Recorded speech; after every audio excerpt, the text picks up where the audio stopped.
Hey guys, it's the AK Geek here. Got another overview for you. Today we're going to be going over the Makarov PM, or more specifically, this is a Circle 10 Bulgarian Makarov that was developed in the early 90s. If I dated the pistol correctly, I believe the pistol was made in the year 1991. So, the Makarov PM, first adopted by the Soviet Army in 1951,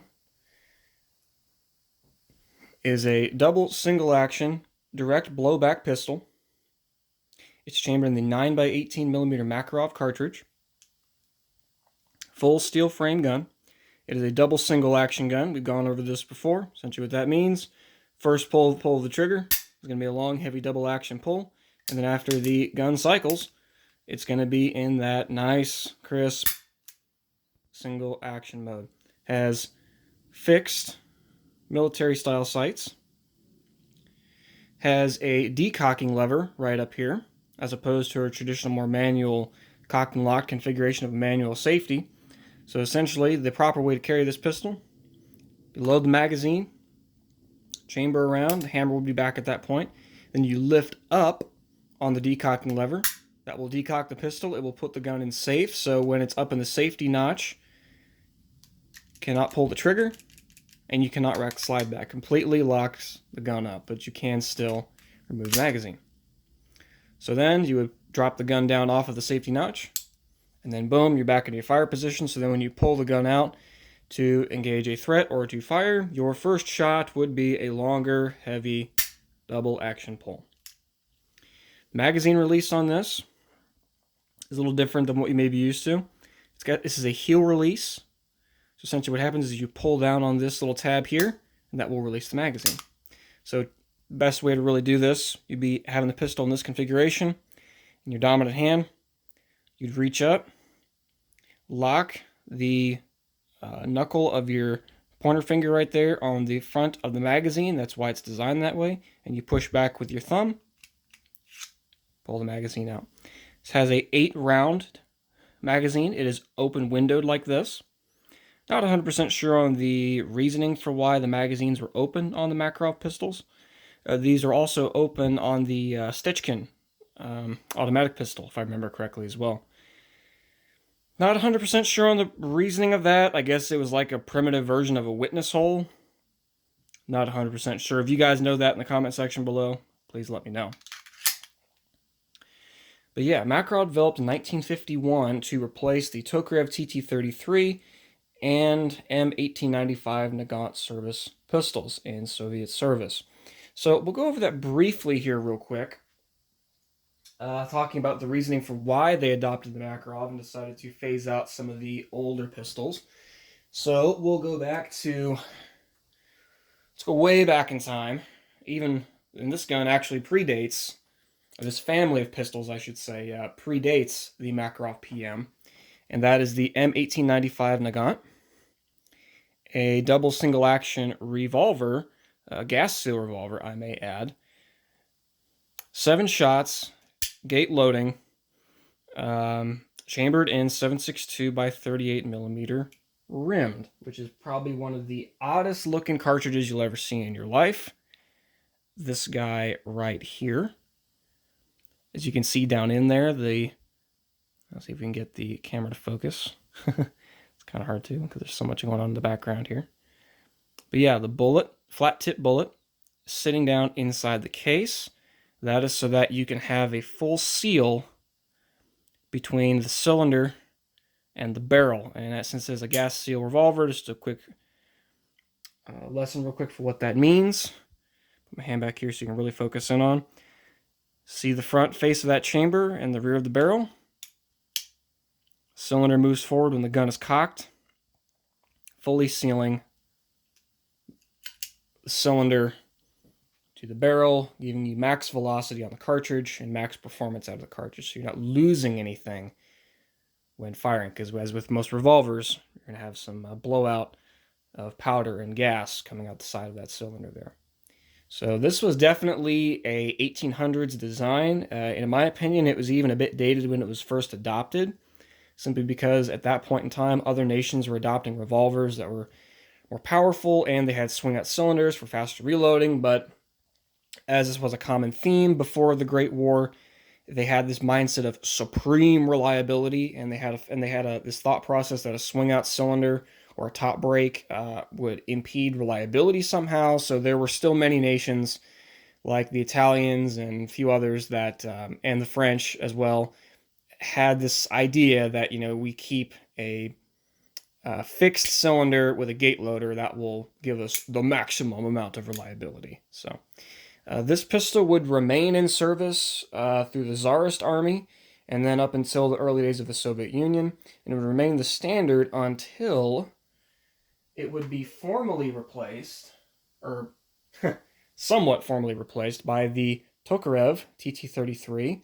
Now, I know some of you guys may be freaking out right now and saying, that's not a real TT-33, and you would be correct. This is a modern production Zastava M70A. This was chambered in 9mm, but it's still a Tokarev, and it will still serve the purpose. Basically, an amalgamation of 3 guns is the Mauser C96 broom handle, the M1911, and the Browning M1903. The 1903 and the Mauser C96 were very popular in Russia, especially during the Russian Civil War. And this pistol would be, or I should say, it was supposed to replace the M1895 in service. However, when World War II broke out, they needed as many guns as they could get, and the very simple M1895 was very easy to produce, and so both were really pushed into service there. So showing what the Tokarev cartridge was like, because this is really going to play into the discussion as to why they replaced it in service. So as we talked about before, here's the 7.62 by 38mm rimmed right here, and then you have the 7.62 by 25 right here, a bottlenecked 7.62 caliber handgun cartridge. Very high velocity. Some of the surplus loads out there can push up to 1,600 feet per second. It's about an 85 grain projectile going at about 1,600 feet per second. Very hot cartridge, very powerful, very good submachine gun cartridge. And the Russians liked its power for a variety of reasons. So why would they replace the Tokarev TT-33 based on a very proven Browning tilting barrel action with a blowback pistol inspired by the Walther PPK, chambered in a less powerful cartridge? What was the thought process of that? So here's the deal, and I'll talk about this a little bit more. The 9x18 that the Makarov here is chambered in, that's this cartridge right here. So as a comparison to something you guys may be a little more familiar with, here's a 9x19mm. Here's 9x18mm. So shorter, stubbier, but actually, I don't know if you'll be able to really tell. It's in the smallest of millimeters here, but the actual projectile of the 9x18 is actually slightly larger than the 9x19. So why on earth will they replace the very powerful 7.62 by 25mm round with the 9x18? Well, there are a variety of reasons, and it all entails as to why the 9x18mm Makarov was adopted into service. So after World War II, the Russians wanted a simpler pistol than the Tokarev for mass production. That was one of the reasons why the M1895 Nagant stayed in service for so long. And number one is because they had so many large stocks of it still in service, but also because it was a really simple gun to make.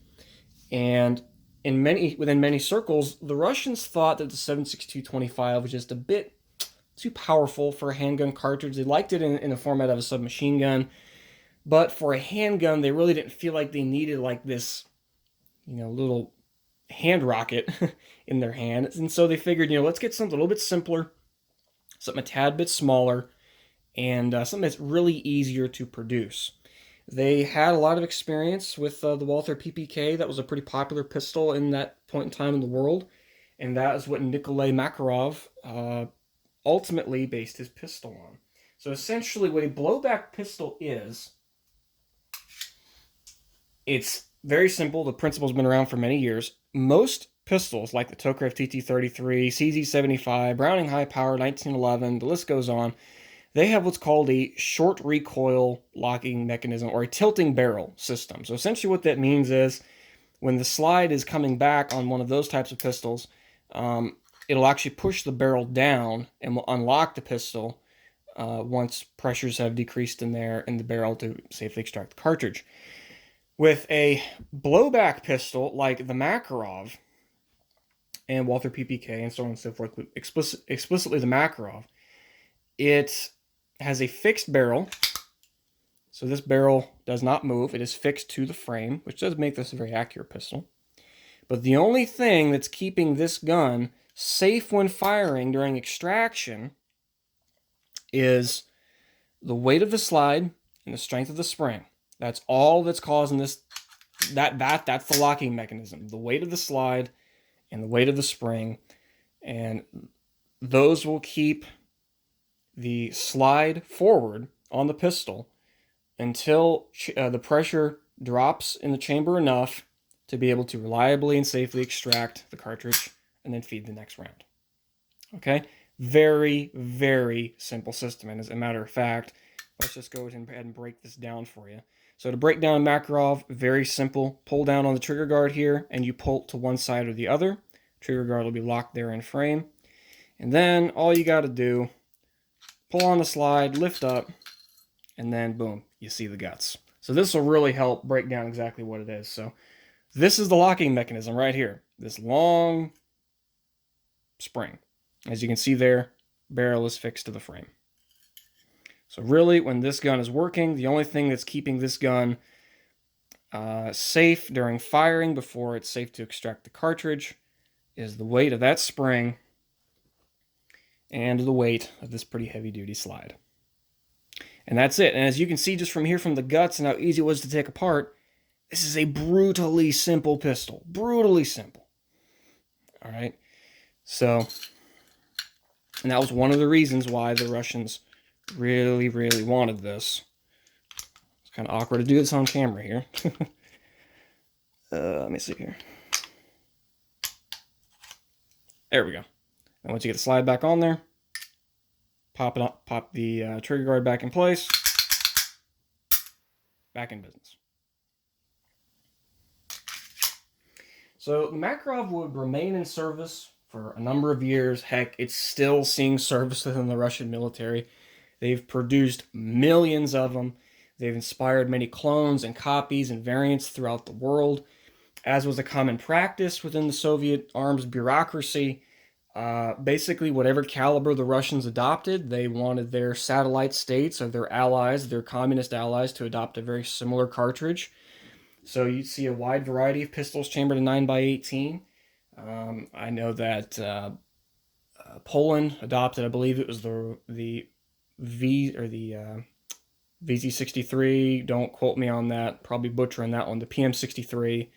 Hungary made their own Walther PPK copy, chambered in 9x18. The Poles, like I said, I'm getting my nomenclature mixed up at the moment, but they adopted many different 9x18 chambered pistols. Ones that are actually smaller and had less capacity than the Makarov, surprisingly. And then we have what, in my opinion, is probably the best 9x18 caliber pistol ever made, the VZ82, right here, as I was corrected. I used to call this the CZ82, not anymore. This is the VZ82, as was formerly referenced by the Czechoslovakian army, and I was corrected by that from a Czech viewer, so thank you for that. But yeah, back to the Makarov. We keep getting sidetracked. But overall, this pistol has been in service for decades now, served all over the world, extremely reliable, probably the most reliable pistol ever made, in my opinion. It's so brutally simple that honestly, there's really no way to break one of these things. Go over to Military Arms Channel and check out his Makarov torture test. You can beat these things to ever living heck, and they just will not die, which is a really nice feature about it. It is the AK of pistols. People have often tried to attribute that to the Glock. No. The Makarov is the AK of pistols. That is without a fact. So, Makarov remained in service for many decades within the Soviet Union and many countries abroad. It's still in service with Russian troops today, mainly because they've had some issues with some, more modern pistols. They just don't like the reliability of them. I believe it's the PIA pistol, or more commonly referred to over here in the U.S., the Grach, or the MP443.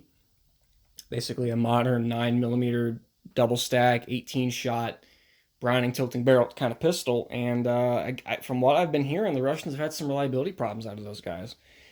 So, which has caused the 9x18 to stay in service much longer than really what most would expect in a modern military setting. So, still in service all throughout the world. They're not going anywhere. A very reliable, proven pistol, fun to shoot. Really awesome gun.